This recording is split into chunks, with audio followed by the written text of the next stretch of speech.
So welcome back to our innovation stage. I hope you had a nice lunch break. You're well rested to actually start the second half with us through this program.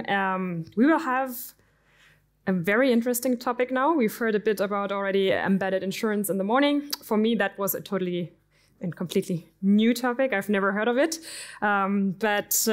Yeah. Actually, I think even like you said, and it was also written in the program, that embedded finance is something everyone is in touch with, knowingly or unknowingly. So we are actually, it happens through our daily business, apparently. And it's also said that it is ultimately the illustration of a true customer centricity, as it offers the customers more flexible and efficient financial processes, which I think is also interesting because I was never aware of it. So I'm very curious what we will learn today about embedded finance, what it is, how it works, and maybe how it is also applied in different sectors, not only maybe in the B2B, B2C area, but also in B2B. So Kevin, welcome on stage again. It is a pleasure that you moderate such an interesting topic again. And I wish you a fruitful discussion.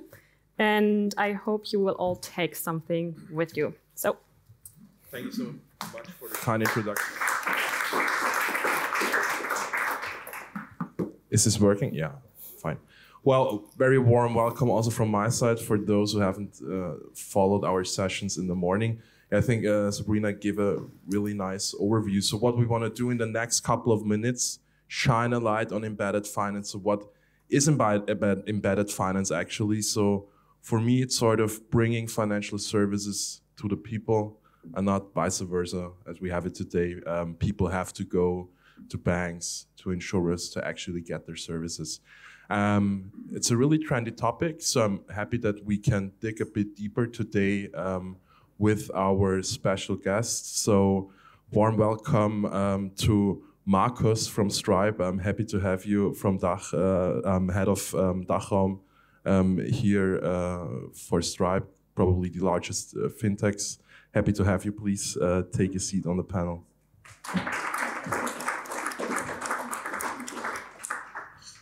Then Miriam, it's great to have you. I think you don't need an introduction here in Berlin. The face of the fintech ecosystem here for Banxware. Thanks for taking your time today. Hi, Miriam. And to also get the insurance perspective portrayed here today, Sebastian, I'm happy that you join us on panel. Sebastian from Friendsurance, also very active at our Bitkom working group. Happy to have you.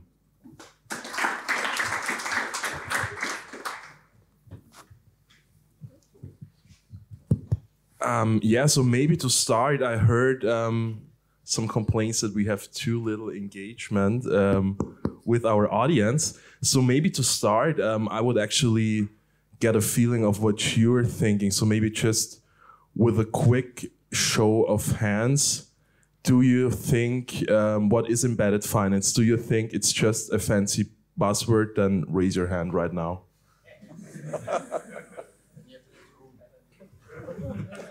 So no one, I guess, is a good basis. Do you think it's the next big thing?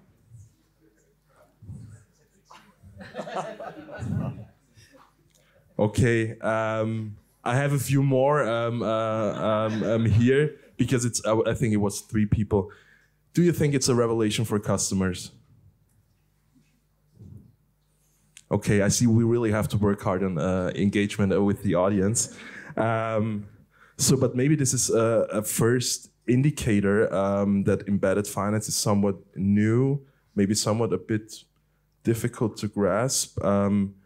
Maybe as a quick introduction, we all know this famous quote from Angela Strange that says basically with embedded finance, every company can become a fintech.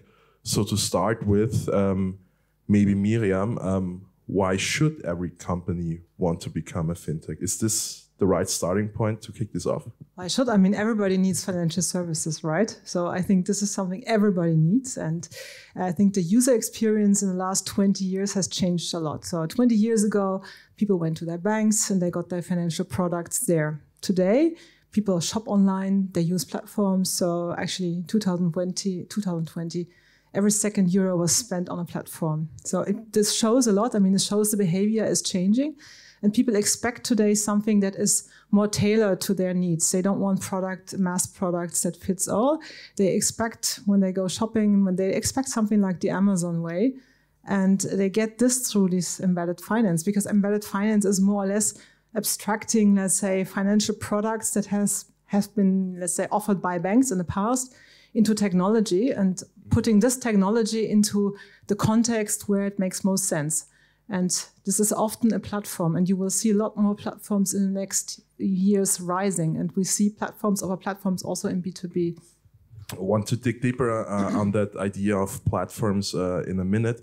Maybe Sebastian, from an insurance perspective, would you agree? Would you add something?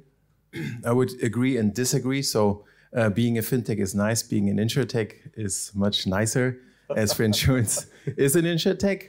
And what I'm aiming for is, of course, if we have, like, for an example, fintech as the overall topic or name for the whole thing, maybe it's more than banking. But nowadays, or discussions that I'm part of, is always, if we call it finance, then it's the next step is then banking. But it's even more than that. So it's also insurance, it's assets, it's loans, and of course, like a bank account, for example. That's all part of it. So I would agree and disagree that every company should take care of technology and to be closer to the market and customers. However, open finance is also, or insurance is also part of open finance and embedded finance. So then I think it's an interesting point you mentioned. We also are discussing open finance in just a couple of minutes. What's the difference? Let's not make it too complicated. I would say it's just a subtopic of open finance, but it shouldn't be missed. So it's not about, products or categories for a customer. It's about the relevant topics, the needs that he or she has. And it can be either I buy a house or I also have to secure it and insure it, not only buy it, because if it's not insured, then I have the next problem. So let's not make it too complicated. Just keep in mind that finance is more than maybe payment or banking. Payment and banking. You're right. Well, but let me just add something to the quote, because I believe that the quote at the end of the day doesn't mean that you need to become a fintech, right? Given that we have something called like an API economy today, companies can easily add value to their core business and basically create new values. And I think that's what the quote is trying to say, right? Look for the right partnerships, look for the right technology to add to your core offering and create value for your customers via a platform, via a marketplace or whatever. So speaking of which, Markus, you at Stripe, I would consider you already a platform. So what is it that you are doing with embedded finance, or what is the journey maybe that you're going after? I mean, we are definitely a global financial services platform, if you wish. But what is important for us as a platform is that we support other platforms to add value to their core offering. So today, Stripe is I'm not quite sure about the correct number at the moment, but we are like managing 75% of the top 100 marketplaces and platforms on this planet. And what that means is that we get feedback from our users and they tell us what they need. And it's not about them, because they are usually like businesses or classical B2B customers. But what is really important is that they tell us what their customers expect. So we have, like, for instance, let's say, for instance, transportation or travel platforms. And what they need is like embedded financial services via an API, which is easy to integrate, that provides value to their customers. And that might be another B, like in the sense of a B2B to B2C, or it might be an end customer that is in this case a B. So I believe that, as Miriam mentioned, I think the bright future in our market will be in the business-to-business business cases. And I believe that there will be a dramatic change coming very soon. I agree. Maybe Miriam, you're focusing on lending, B2B lending. would you say, so we have no one from the B2C sector here, but do you think embedded finance currently is more strongly discussed in the B2B sector? Or is it always B2B2C? So I think in the B2B2C, it's much longer there. I mean, payment is actually an embedded finance. If you look at Uber, and I mean, Uber was one of the first that really embedded payments into their ecosystem. So you close the door and the payment was done. This was also a way of embedded finance, but it was not called that way. But if you try to, let's say, try to find out what is embedded, it is something that is a frictionless experience for the user, the best user experience in the way when money flows or whatever. So you have payments there since a long time. It's just in the last years, I would say, the market has evolved and more products have been added to this kind of, let's say, experience. And more platforms are starting to use different kind of products. So in lending, for example, I mean, when we started Banxware, for example, we didn't think of, we want to make an embedded finance company. It was not the idea. So the idea was more or less coming from the payments world. We saw a lot of, let's say, needs from the merchant. It was always the user and the merchant that was in the middle of everything. So we really created a merchant-centric proposition where we thought we need to do something. Did you know that in Germany, 29% of small businesses go bankrupt because of not being able to manage their liquidity? So this is a huge thing. And we, in my former life at RatePay, we took care of a lot of marketplaces too. And we saw actually in many marketplaces that the small merchants, they had difficulties to, let's say, get liquidity because they were underbanked. The banks just couldn't serve them because they were too young, too small, or it took too long because the processes were not digital.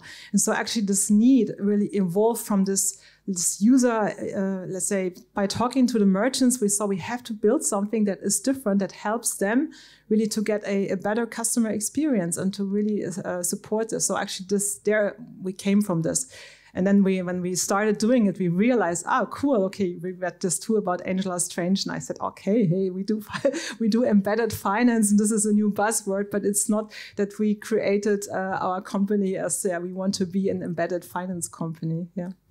Totally understand. I say, Sebastian, jump right in. So, but I just one thought for you. So it's not only about integration or smart integration, but also about offering new added value or offerings for clients or spectrums of clients who have been underserved. But Sebastian, your thoughts on this? Yeah, I would totally agree with Miriam. So I would not necessarily focus on is embedded finance B2B or B2B2C. I would more look at what does it need that we have an embedded finance like possibilities. And that is, for example, with Bitkom and with the working group Digital Insurance and InsurTech, we have created the white paper about embedded insurance. I guess this was also part of the discussion this morning. And what we found out is that the connectivity is such a big topic. So, for example, in banking, we have PSD2. Let's not jump into details here, but we have some kind of a regulation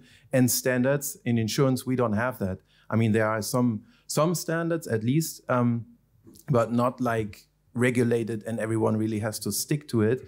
And if this is not the case, we don't have any standards, then also data does not flow. And if the data doesn't flow, to embed your solution, your product is of course much more difficult. I also say this from a perspective like Friendsurance, for an example, founded 12 years ago as a pure B2C company with a pure B2C approach. Now, since 6 years, we also following the B2B2C approach, and it's both embedded, right? So, for example, the B2C products that we offer, we embed into customer journeys and we make insurance easier. It's not necessarily about insurance, even though the customers buy an insurance product. And same goes with the B2B2C approach. So it's not necessarily about, is it purely B2B? Let's focus on what the customer really needs and what is needed to achieve that environment, also technically. Very interesting.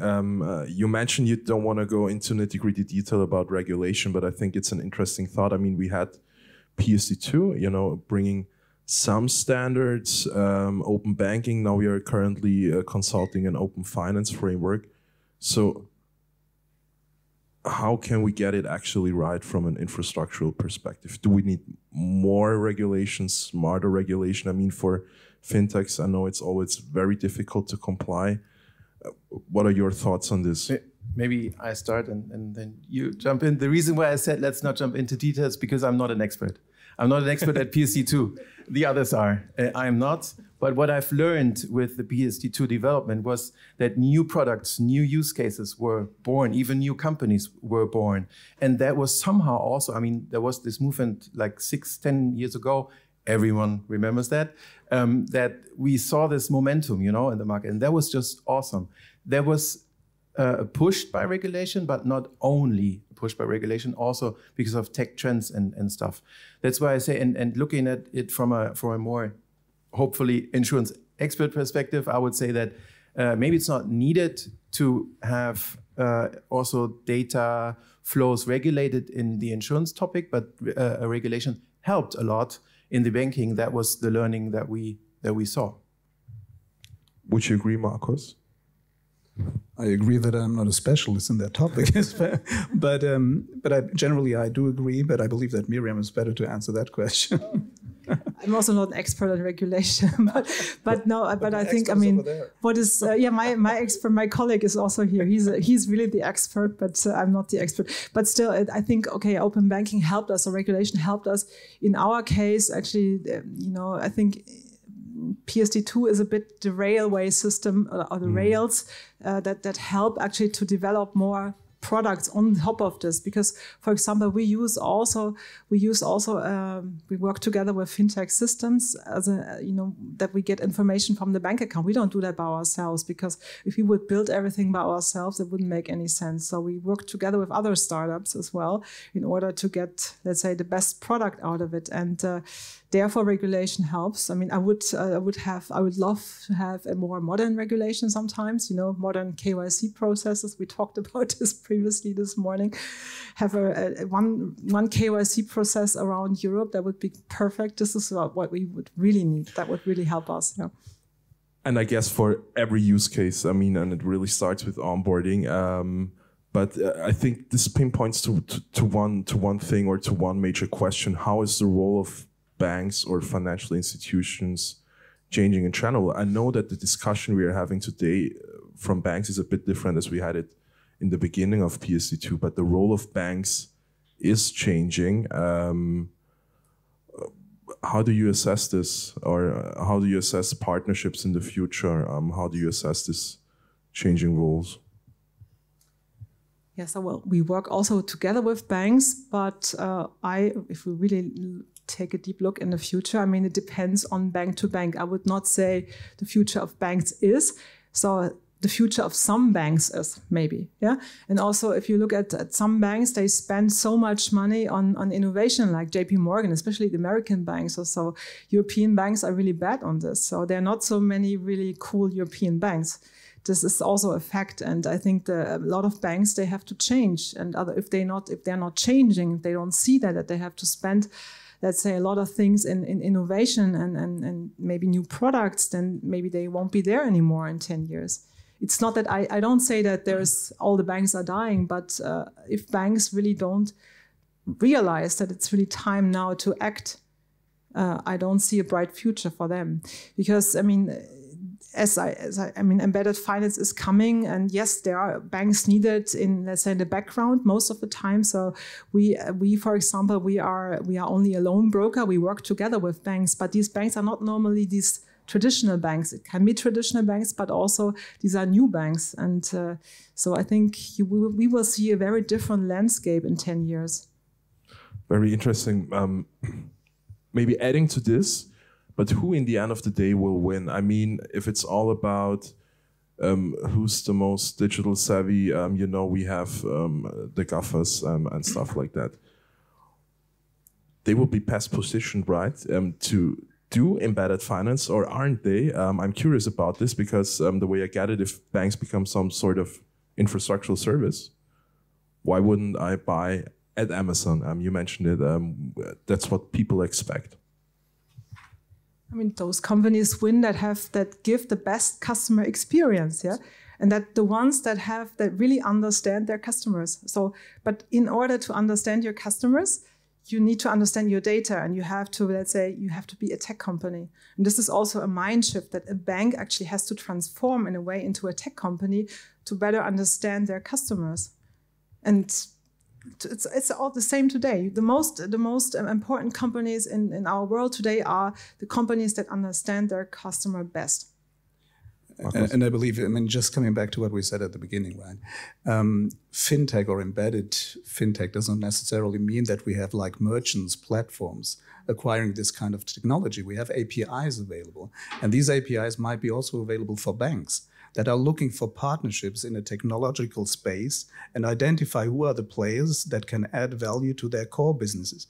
And maybe it might be a good hint for them to sometimes really focus on what they should be focusing on, is understanding their end user and producing value for them. And they don't necessarily need to become a tech company, because there are tech companies, highly specialized tech companies in the market that maybe like ourselves, a financial infrastructure platform or specialized platforms like, for instance, Banxware, that are absolutely willing and prepared to provide access via APIs to add value to their end customers. So I believe, and coming back to your question initially, in our context, banks are one of the biggest part of our partnerships. So we run global partnerships with over 50 banks. And it's not only that they help us build solutions for customers, for instance, in the space of lending or also treasury, but what they also do, they buy from us technology. There are a couple of very good examples, even here in Europe, with companies, banks, modern banks, let's say tech-savvy banks start purchasing technology. And that's, I believe, what is the trend. So my recommendation would be, and I'm not an expert in banking in the detail, but I would recommend focus on your customer needs, look for the right technology partners, and build the infrastructures that really provide value. And you know, our mission was always to increase the GDP of the internet. And I believe that at the end of the day, if everyone focuses on their core part, on their value proposition, it will basically make the whole thing bigger. This, I forgot to say, this is exactly what I mean too. This is, if you have strong partnerships, you can focus on your own stuff, and then you can be really good at what you're doing. So it's a reinforcing system that works for both sides. But you have asked who will be the winner, and this should not sound naive, but as an optimist by DNA that I am, I would just say it's the customer who will win, because nowadays, like for example, the service that we create and that we offer is something for Deutsche Bank, for an example. We are integrated into their banking system, which is awesome because from an insurance perspective, we can see the needs, and the customer doesn't necessarily has to share it via, I don't know, interviews and stuff. The same thing we could do with interfaces, not necessarily inside of a bank. So also fintech systems, FinAPI, you name it. So it's not, it's important that banks really don't lose touch, you know, to the market and to the customer. The good thing is, and we are all customers, it's more and more about the customer, and the customer will win. But we also, as maybe a community, a society, as Germany, we have to be careful that not an Amazon or whoever will do the race, and then our banks will lose it. So speaking of customers, and speaking, I want to get a bit more concrete of use cases. Do you think customers are ready to get services by non-financial players? I mean, you mentioned Uber. I mean, okay, I enter a car, I have a ride, I pay it. It's pretty straightforward. But what about other financial products that might be a bit more sensitive, or where we would say, oh, maybe the banks are the experts here, financing your house, your car, whatever. Do you think this is an issue? Well, I mean, I think you had a good example with the Uber example, right? But think about a case where, for instance, Uber as being a platform, by the way, supported by Stripe. But if this platform is providing a loan to the car owner because they know that the car broke down, or maybe there is a lot of potential in his business, and maybe he doesn't get access to a traditional bank because he might be too small, because the KYC process might be too complicated. And so why shouldn't they basically offer a loan via the platform they know, where they have like embedded payments already integrated. And maybe that might add some value for the, let's say in this case, the small entrepreneur. And so that is one example. Or take another example, for instance, a facility management company, a platform. What about all these people providing the services? Do they really get like access to money, to liquidity, or content providers? Do they really get, or does the bank naturally understand what their business case is, what they do, how they earn their money? But there are platforms that understand that very well because they see the transactions and they can easily provide a loan. Maybe they can suggest a loan and maybe they can actively address their needs and say, hey, dear Mr. End User, do you understand that you have a liquidity issue coming your way? There might be a solution for that and we can help you to fix it. Maybe not all of the customers are ready for purely digital and embedded experience, but sharing some numbers from the insurance industry, we have around 400 million insurance contracts in Germany. We have 82 million Germans, including children and older people. So the average of a contract is 5 to 8 as an average. And now I forgot my point, but I will get there.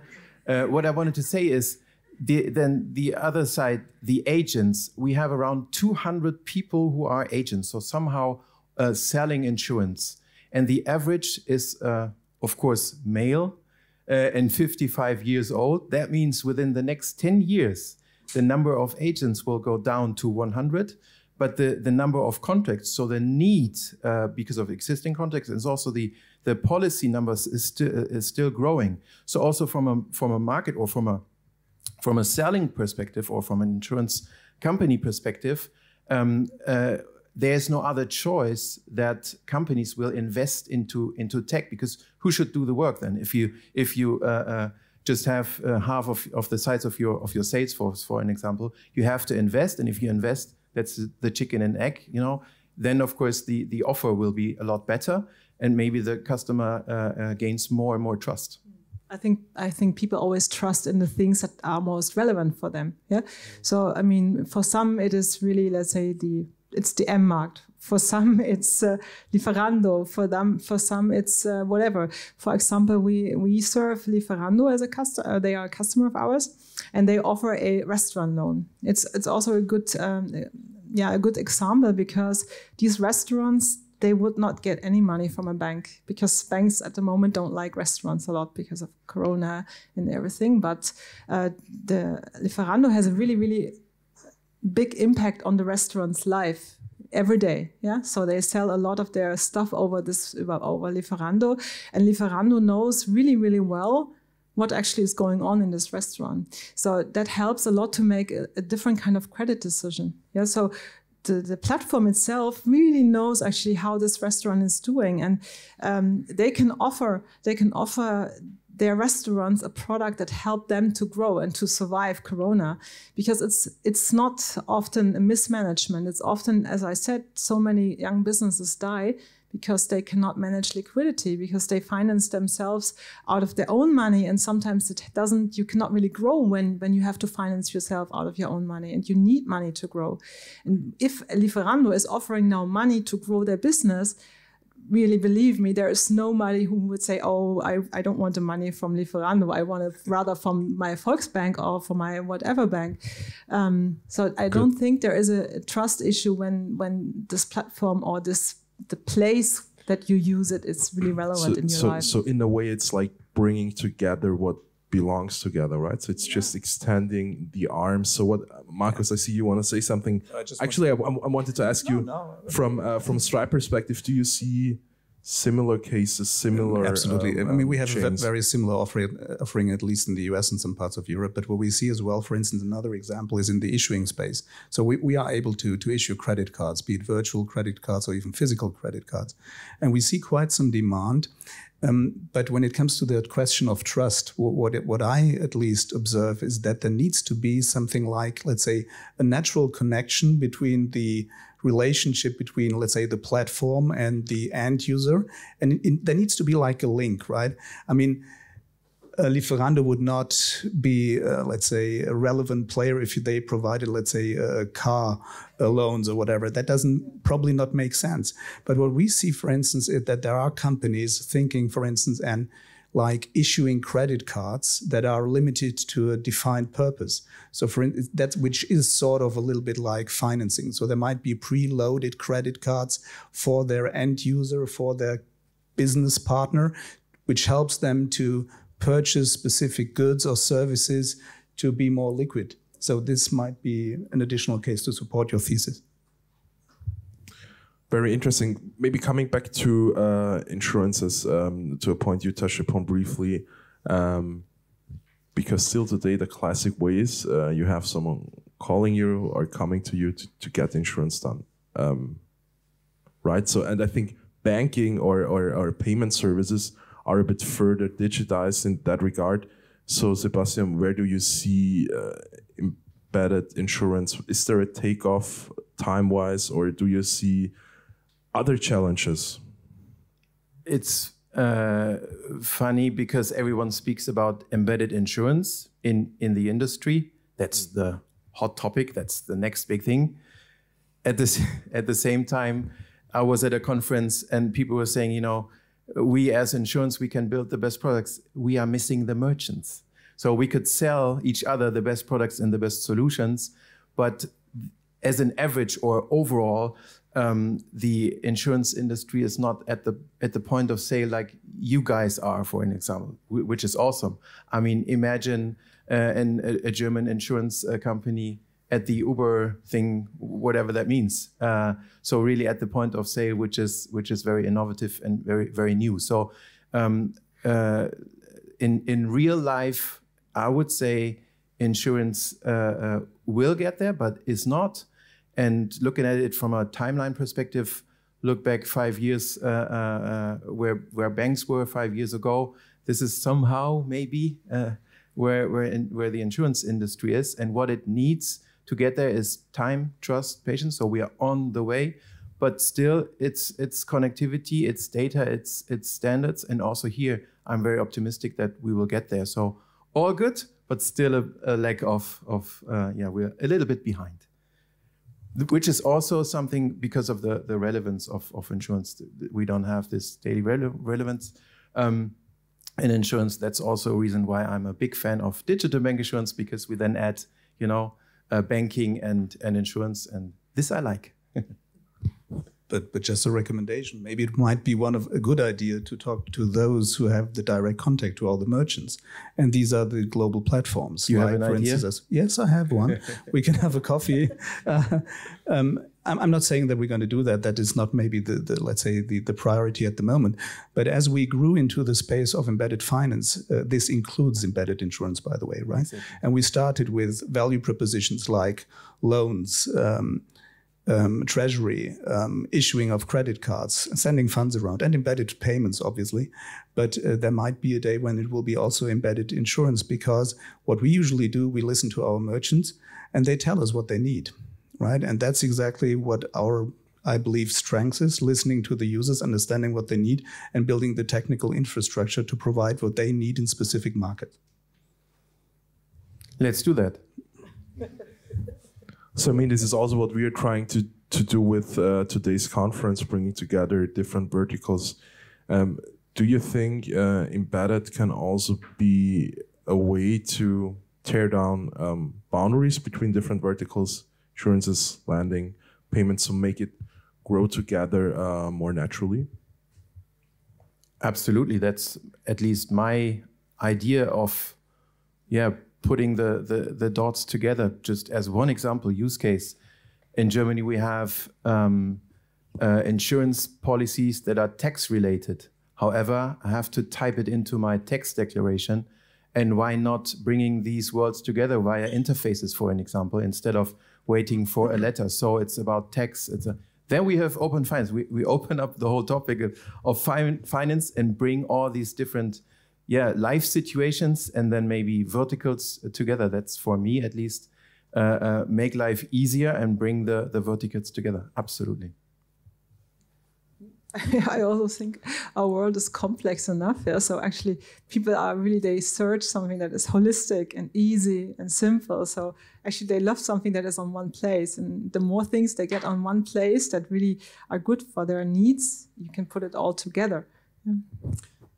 Well, I have one thing that I really like, and I mean, talking about the German market, and my background is not payments. I'm more like a tech person, right? But what I learned and what really surprised me is that there are loads of companies in Germany that we might consider being, let's say, a little bit more traditional, like the gehobene deutsche Mittelstand.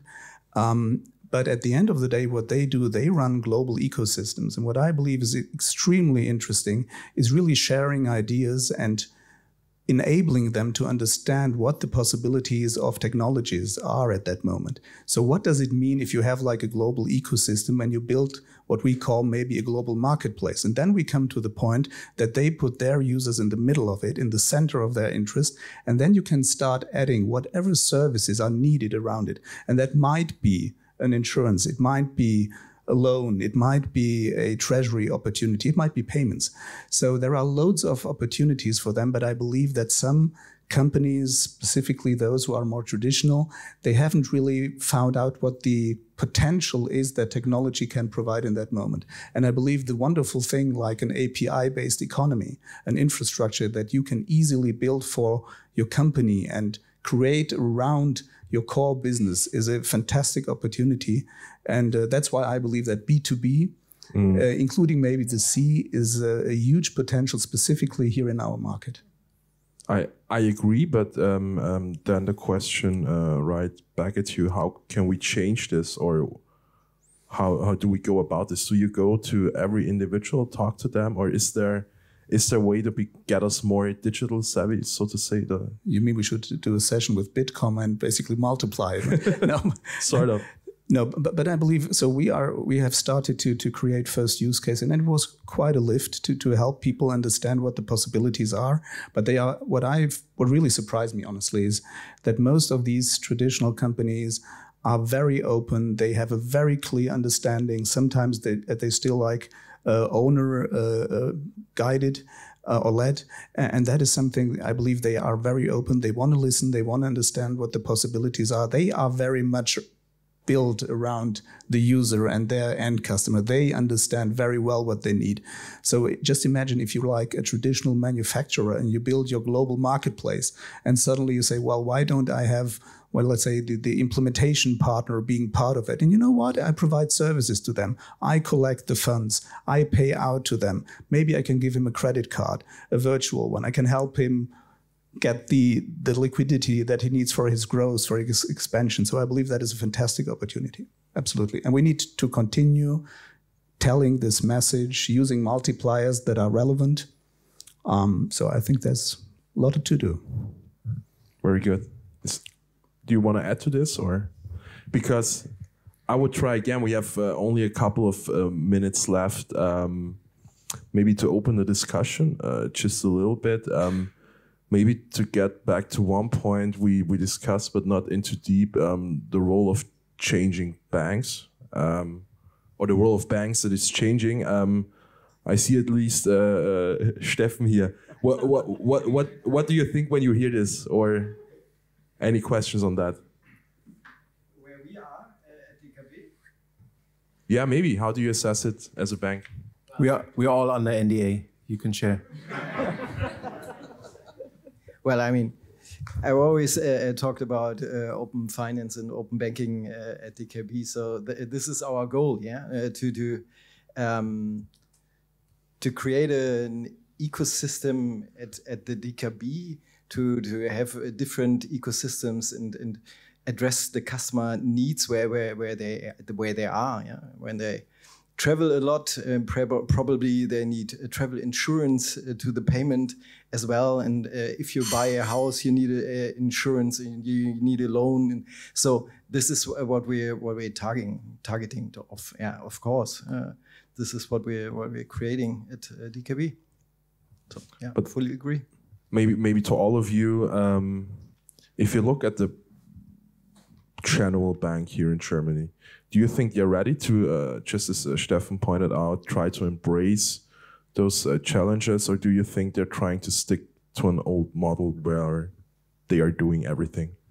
It's just like our society. So we are looking for trends, and then we are early adopters, or we are not, and then we are afraid, and then we make use of something, we like it.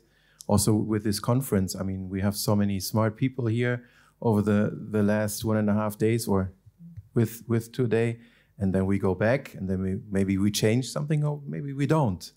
But what is it that makes the change really? The one wants to save costs, the other wants to protect the environment, and the next will, I don't know, just make a career step or whatever. So are we ready as banks? That's the same as society, I would say.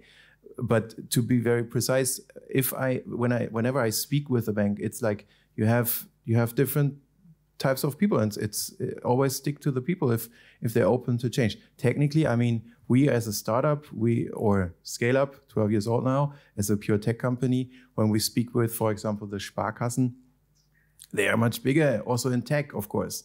Maybe we're faster and hopefully also a bit sexier. But I mean, you know, they are there.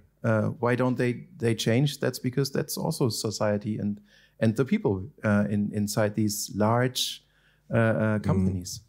But they also have to go with their customers. Yeah, I mean, they have to get new customers, the young generation. This is also something, I think we didn't talk about this. I mean, I have a daughter, she's 17 years old. She never went to a bank. Of course not. Yeah. No, but this is really a new generation. And this is also, and even I think even general banks, a lot of them, they don't have any access points to the young generation, to the younger people, to a new customer group. Yeah? And I think if they manage to do this, also the general banks, if they manage to have an access point to young people, to potential new customers, they can also make it. But if they miss this and if they don't care about them, they will lose them.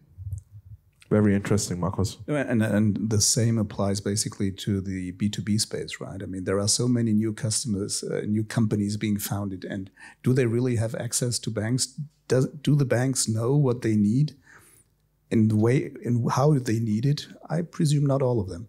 So that's what we're seeing, that there is a big demand coming from the platforms that really understand what their customers need. And that's where I think there's a huge potential for embedded finance for the future, because they have, at the moment at least, a better understanding of the needs of their core customers. I see a question. I have a question to that actually. How big do you see the markets? Because I mean, there are more and more embedded finance companies out there, actually. And I mean, not every pet food store would need insurance or lending or want to issue credit cards. And so I'm just wondering, how big is the potential really? You know, I mean, do we talk about 100 companies in Germany, platforms who really have a need for that kind of service, or thousands? I'm a bit skeptical with thousands, to be honest, you know. So how big is the market for all those companies who offer this, you know? I'm very sorry that I don't have any precise numbers. It's just my estimate. One point, except payment providers, you know, I mean, everybody needs this, but for additional services. Yeah, but we know pretty well how many platforms there are, how many customers these platforms have, how many end users are basically tied to these platforms. And that's why I believe that there is a huge potential. And we haven't started really yet, because I mean, to create a platform or a marketplace or a digital ecosystem, however you want to call it, we're not there. I mean, there is not only like the Amazons and the Ottos of this planet. What about, let's say, as I mentioned before, like a traditional German company building their own digital ecosystem globally? And just imagine what the possible number of interactions could be in that context, especially in a country that is so much export oriented than ours. Right, so I believe that there is huge potential, and I'm not saying that everyone needs a loan like millions of euros, but they might need a small loan, like let's say the digital content provider that needs 10K to buy his new microphone and his camera, for instance, right? Because he's providing content on Spotify. So I believe the number of potential use cases are incredible. Yeah, and there we see a lot of new use cases coming up. Yeah, so it's also, for example, there are now platforms for the creator economy. Yeah, it's also, you have platforms that really, they want to be the Shopify of all the influencers and creators. So this is also a platform. And I mean, I came across platforms in the last year in, a lot of in tools in Germany. There are many platforms for tools, for chemical goods, for all kinds of stuff. So as I said, 2020, so much money was spent on B2C platforms, but the B2B e-commerce is still in a phase maybe where the B2C was in 2010 or so. But this is evolving much faster. It will not take another 10 or 12 years. So I think we will see in the next years many, many, many platforms arising in all kinds of industry, and they're all in a vertical. So platforms for everything. And this is actually where the chance is, because there you have a lot of, let's say, small customer groups, and they are all very in a vertical and very contextualized. Yeah. I think that's a great point, and I think maybe also some great timing, because it's 3:10 to make a full stop here. Because what I think it's interesting, not only look at what is right here, but what is evolving currently, and there may be the use cases we are all looking for. So we talked about embedded finance last year, this year, so I'm pretty curious what we're going to talk about next year. But for now, thank you for discussing with us today and later outside. And now over to you again, Sabrina.